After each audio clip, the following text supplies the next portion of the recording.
Bismillahirrahmanirrahim. Assalamualaikum warahmatullahi wabarakatuh. Alhamdulillahirabbil alamin wassalatu wassalamu ala asyrafil anbiya'i wal mursalin sayyidina Muhammadin wa ala ali sayyidina Muhammad, amma ba'du. Pada pagi ini kita akan membahas tentang Echinodermata sesuai dengan rencana pembelajaran semester yang sudah kita sepakati di awal perkuliahan. Echinodermata ini adalah nama filum. Filum Echinodermata ini habitatnya di laut. Dia anggotanya terdiri atas sea star atau bintang laut, starfish. Kemudian ada brittle star, sea urchin, sea cucumber, dan sea lilies atau lili laut. Kalau sea cucumber ini adalah timun laut. Si urchin ini dikenal dengan bulu babi, kemudian brittle star ini bintang ular laut. Nah, filum Echinodermata ini dia terdiri atas dua subfilum. Ya, ada yang mengatakan subfilum, ada yang mengatakan kelompok hewan. Kita pakai subfilum. Subfilum yang pertama ada Pelmatozoa, subfilum yang kedua adalah Eleutherozoa. Perbedaannya, kalau Pelmatozoa ini subfilum yang anggotanya immobile, dia tidak bisa bergerak, berbeda dengan Eleutherozoa. Ini anggotanya dia bisa mobile, bisa bergerak. Oke. Yang termasuk dalam Pelmatozoa ini ada kelas Sirenoidea, ya, Sirenoidea. Sedangkan yang termasuk ke dalam Eleutherozoa ini pertama ada kelas Asteroidea atau bintang laut, Ophiuroidea, bintang ular laut, kemudian Echinoidea, bulu babi atau landak laut, dan Holoturoidea atau timun laut. Ya. Di slide selanjutnya kita akan membahas masing-masing kelas dari Echinodermata beserta morfologi, anatomi, dan contoh hewannya. Yang pertama adalah kelas Asteroidea. Secara umum ditemukan di substrat yang keras dan permukaan karang. Seperti gambar ini, karangnya yang ini, kemudian dia di atas karang. Namun ada juga yang ditemukan di pasir dan substrat yang lembut, ya. Pada kasus di sekotong, ya, dia bisa ditemukan di pasir dan substrat yang lembut. Biasanya di ekosistem padang lamun. Kemudian dia memangsa hewan yang sesil. Sesil ini adalah hewan-hewan yang pergerakannya lambat. Karena Asteroidea ini juga dia hewan yang pergerakannya lambat. Warna dan ukuran tubuhnya bervariasi. Ciri khasnya dari Asteroidea ini atau morfologinya, dia dibagi menjadi dua bagian, atau yaitu bagian aboral dan bagian oral. Pada bagian aboral, yang ini bagian aboral, pada bagian aboral bisa dijumpai atau bisa dilihat central disc.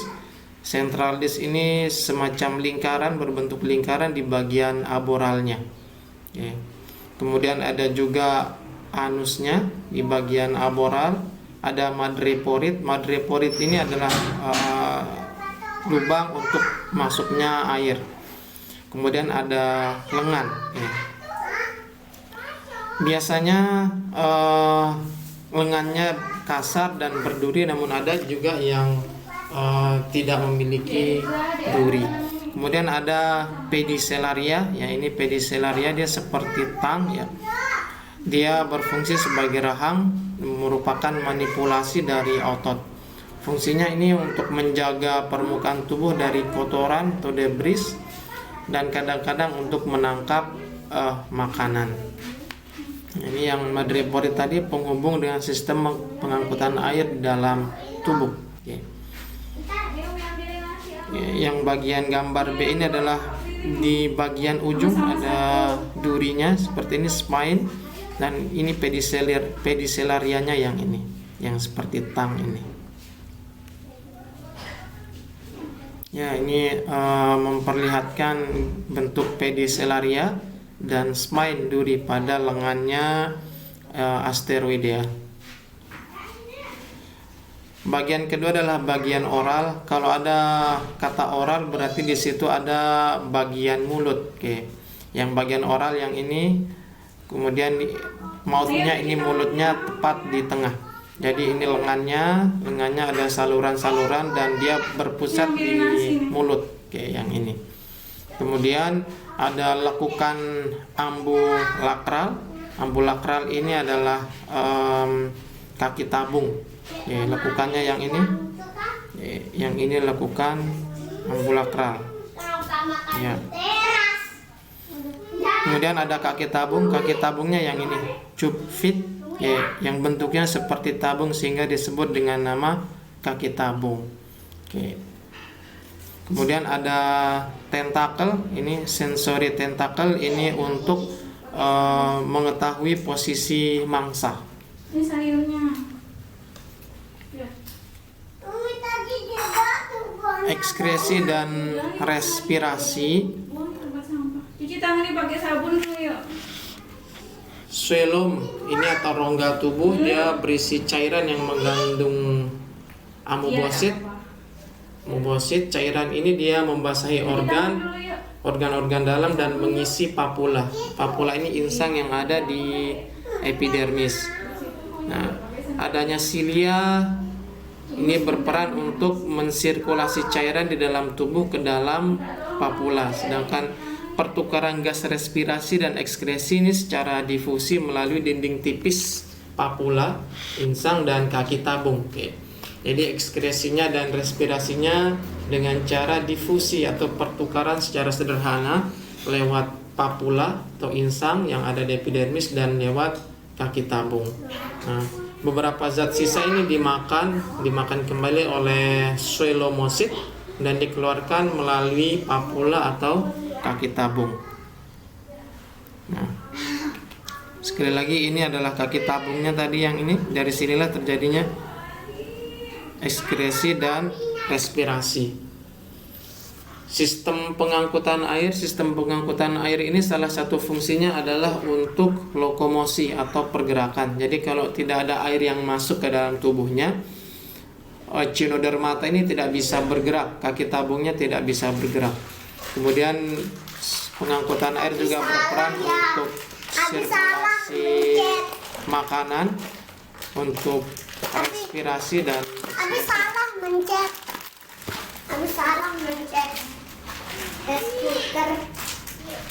Nah, sistem pengangkutan airnya diawali dari madreporit. Madreporit lubang untuk masuknya saluran air, kemudian ke stone canal, yang ini stone canalnya ini yang lebih jelas, stone canal yang ini, kemudian masuk dia ke ring canal. Dari ring canal ini kemudian ke radial canal, yang ini radial canal. Dari radial canal menuju ke lateral canal. Lateral canal itu yang langsung berhubungan dengan kaki tabung. Oke, seperti inilah saluran air, sistem saluran air pada echinodermata. Dengan adanya saluran air ini, air dari luar bisa masuk dan bisa menggerakkan kaki tabung sehingga echinodermata bisa bergerak dengan bebas. Kalau sistem pencernaannya dia sudah lengkap, mulai dari mulut, yang ini mulut, kemudian ke esofagus, kemudian ke cardiac stomach, ini lambung bagian bawah, ini lambung bagian atas namanya pyloric, kemudian ke usus dan anus. Oke.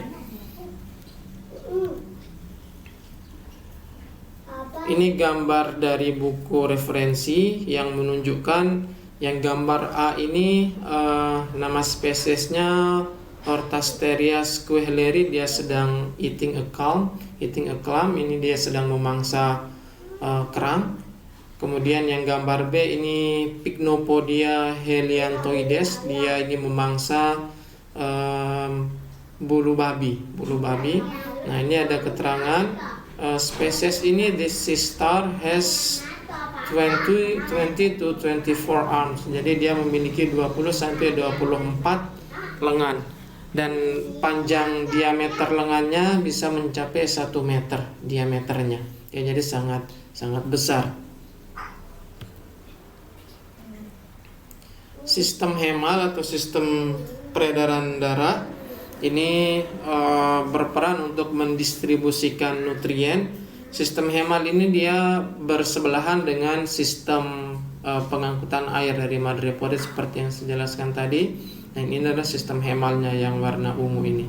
Oke.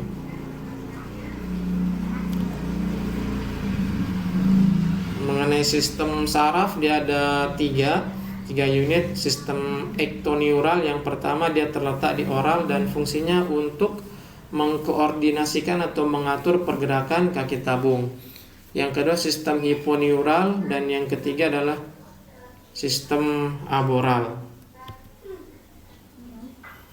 Reproduksinya dilakukan secara seksual, sedangkan kemampuan regenerasinya ini kemampuan yang bisa menumbuhkan organ yang baru setelah organ yang lain patah. Misalnya lengannya patah, jadi dia bisa menumbuhkan lengan yang baru kembali dari patahan tersebut, bukan membentuk individu yang baru.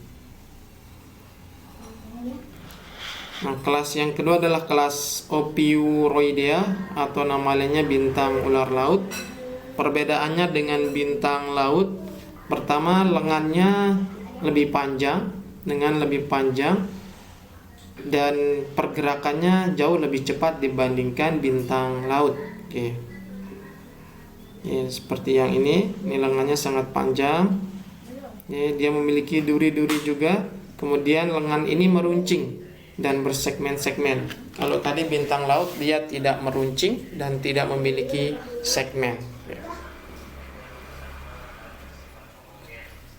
Ini keterangannya. Yang A, brittle star, nama spesiesnya Ophiura lutkeni. Brittle star don't use their 2 feet for locomotion but can move rapidly by means of their arms. Jadi brittle star ini dia tidak menggunakan kaki tabung untuk lokomosi, namun dia menggunakan lengan untuk bergerak. Yang gambar B ini basket star, nama spesiesnya Astropithon muricatum. Okay.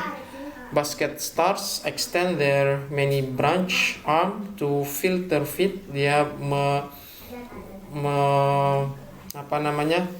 mengeluarkan lengannya yang memiliki cabang yang banyak untuk menyaring makanan, usually at night, biasanya pada malam, dan dia bersifat fototropisme negatif, artinya dia menghindari cahaya.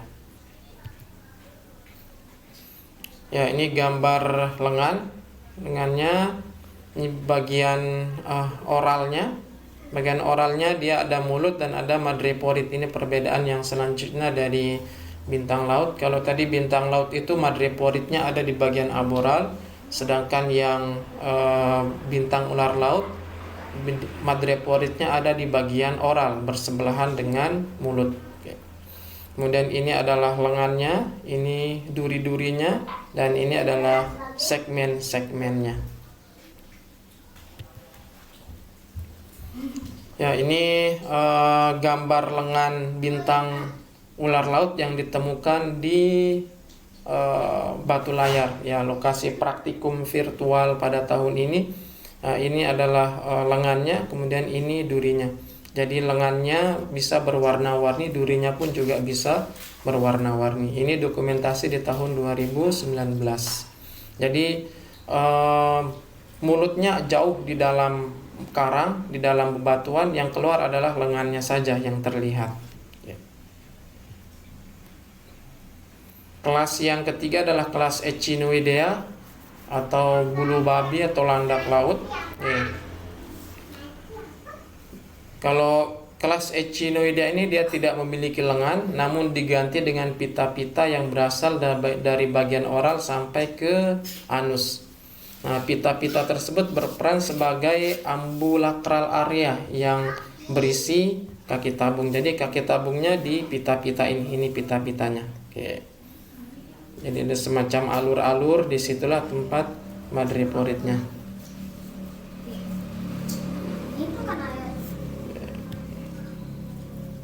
Nah, di gambar ini memperlihatkan pitanya yang ini, ya ada semacam alur.